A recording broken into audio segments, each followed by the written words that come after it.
Hey guys, and welcome back to a brand new video. This is another Leeds United video. With the international break on, I still wanted to make some content, so I've decided to make one video this week. There might be a couple more. I don't know what I'm going to do, but I'm hoping to do more Leeds United content more often. And with it being the international break, I thought I'll go through who I think has been the surprising package, the best signing, the weakest player, so the player that you expected to do well, who hasn't really done well, and the one to watch for the rest of the season, who I think will be one to continue their form or whatever. So let's start with the surprising package. The surprising package, I think, can only be one player. It can only be one player, the surprising package. Jorginho Rutter. Last season, no one had any hope of him. We brought him in. He didn't play. The managers that we had at the time said he wasn't good enough. And we're like, why do you spend that much money on a striker who we don't even think is a striker and think he's a winger? I still don't think he's a striker, but he's playing amazing football. He's playing so well for us. He's been one of our best players this season. The skills he's got, the way he can pass the ball. Maybe he should work on his shooting from a yard out, but besides that, the rest of it's good. That was a joke, by the way. Don't get heated in the comments for me saying that. It was a joke. I like Rutter, and I think he's played really well, besides that one miss, but the rest of it so well. The skills he's done, the way he's run past players, he's passing, he's just improved so much, and it's something that we didn't expect this season. So I think he's been a surprising package since the start of the season. So let's go to the next one. I'm going to go with best signing. Who do I think has been the best signing? Now, I'm not going to include Daniel Farke in this one. I'm going to only include players. Best signing, but well, Daniel Farke is up there if I was going to choose best signing and add him in it, because, I mean, he's the one that's got us together and glued the team together and made the performances. But if I'm going to choose a player for best signing, it's got to be Ethan Ampadu. How we got him for how much we did. How much was he? He was cheap, wasn't he? 7 mil? I don't want to be wrong here. I don't want to be wrong here because I don't know. But yeah, anyway, I think it was around 7 mil, around that stage. How did we get him for that much? He looks unreal out there. He looks like the best player in the league. For me, he's the best, he's the best defender in the league, the best CDM in the league, the best midfielder in the league, sorry. One of the best players in the league at the moment, and he's been unreal. Just the way he defends and the way he does it so effortlessly. And he does it so well that he just picks it up and he just takes the ball off him and then he can pass it across or pass it somewhere. He's so good. I really like him. And Ethan Ampadu is becoming one of my favourites. I really enjoy him. Let's go through a couple of others. Even though it's best signing, I need to keep going on a couple of others because I've just been incredibly happy with the way we played. Other signings that I've been incredibly happy with.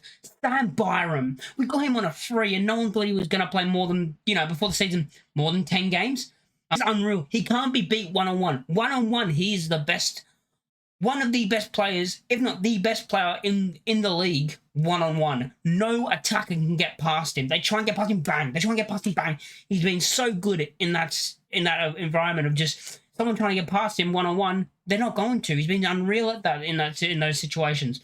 Let's go on to the next one now. This is going to be the weak link. So this is going to be the player who I think hasn't played that well and probably our worst player of the season. It's really hard because a lot of our players have done really well, and there's not really a lot you can a lot of players you can put there. But if I'm going to go with anyone, it's going to be Luke Ayling. Now, I love Luke Ayling, but I think he knows as well. Time's getting on. His legs, he can't run as like he used to, and he's just not good enough anymore. But I'm not going to hate on him because I like Luke Ayling. I just think he just can't. He doesn't have the legs anymore. He just doesn't have the legs, in my opinion. He's got a goal as well, so he hasn't been terrible, but he's not where he used to be. And yeah, you can see the difference when he doesn't play to when he does play. Oh, God. Even when we put Archie Gray back there, he looked really, really good. In our last match, he was incredible out there. So, yeah, it's going to have to be Luke Ayling. It's hard to do that, but it has to be. One to watch for the rest of the season. I'm going to make it so I can't choose the same person for each thing, so I'm going to have to go and choose a different person, because otherwise I probably would have chose Jorginho Rutter again. Just going to say that. A player to watch for the rest of the season. I'm going to say Somerville. Now, for me, Somerville hasn't really reached where I thought he'd be by this stage of the season, in goal contributions wise, and that's why I think for the rest of the season he's going to get more goal contributions, because I think he's got 2 goals and 1 assist. I think, correct me if I'm wrong in the comments. I think he's got 2 goals and 1 assist, something like that. he could do better, and I think he should have been better. He should have more, in my opinion, just because I think he's that talented of a player that I think he should have more goal contribution at this stage of the season than he does. And I think towards as the season goes on, he's going to get more and more goal contributions and more and more. Let's have a little chat about a couple of players that I think have done well this season. Let's just talk about a couple of players that I want to mention that I haven't mentioned in this that I think have been really good. Archie Gray. What can we say about Archie Gray? He's been unbelievable this season. 17 years old. CDM he can play. He plays incredible next to Ampadu. Having Ampadu like a leader next to him in Ampadu really helps him as well. But Archie Gray just looks like he's been... Sometimes you watch him and there's a ball out or something. It looks like he's been playing for years. It looks like he's playing in the top level for years. He's only 17, only just started playing in the championship. And he already feels like he is one of the up-and-coming stars in world football, in my opinion. Maybe a Leeds bias, but I think he's one of the upcoming stars in world football because he's amazing. Archie Gray, I just think he's really good at everything. Like he can ping a ball out to the left or right. Like he can ping a really nice ball, which we've seen a couple of times. He's really good at that. He can, he can defend really well as well. Of course he can. That's why he's a DM. Great tackles, goes in, wins the ball. Him as well playing at right back. In our last game, they couldn't beat him. No one could get past him. They even switched wingers. They couldn't beat him. It was like having Sam Barham on both sides of the pitch. Like they played like the exact same. Like no one could get past him one-on-one.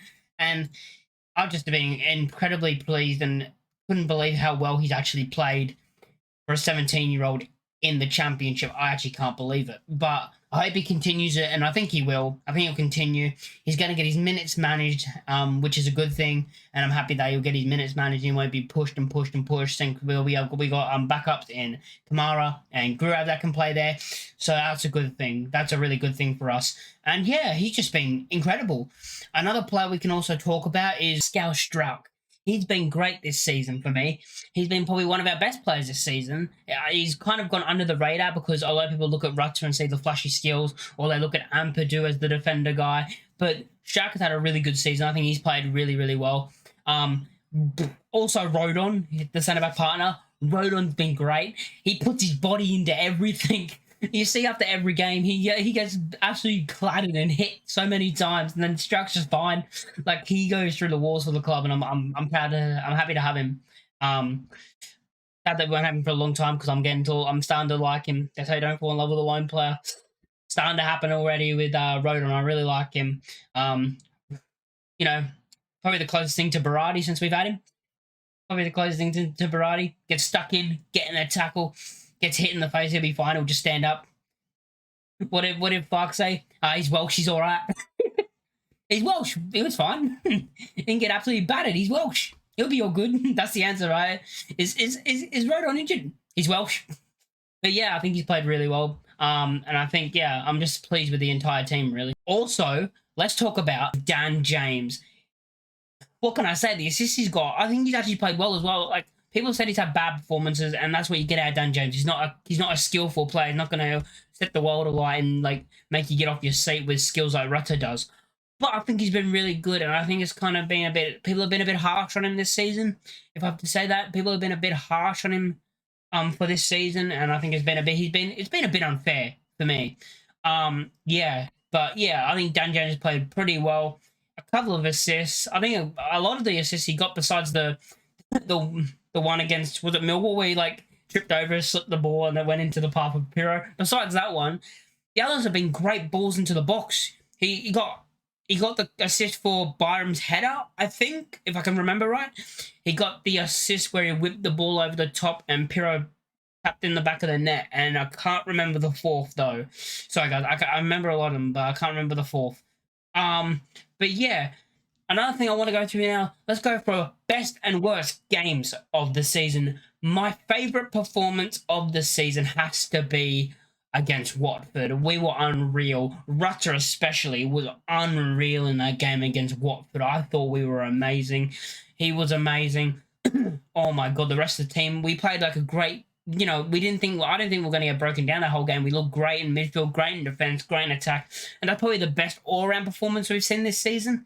Don't get me, if I'm wrong, if you think differently, let me know. But I think that's our best performance of the season. full performance of the season. So far, of course. Worst performance has to be Birmingham. Like, half our team was out on strike. Nonto and some not Somerville. Nonto, they're all on strike saying, I don't want to play for the club, blah, blah, blah. We had a bunch of players out there.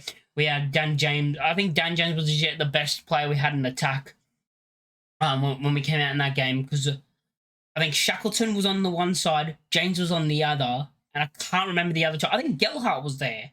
If I'm not wrong, Gelhardt was there as well. And someone else was there. I can't remember. If you guys can let me know, I couldn't remember. But yeah, so that's my worst performance of the season, because that was terrible, like really bad.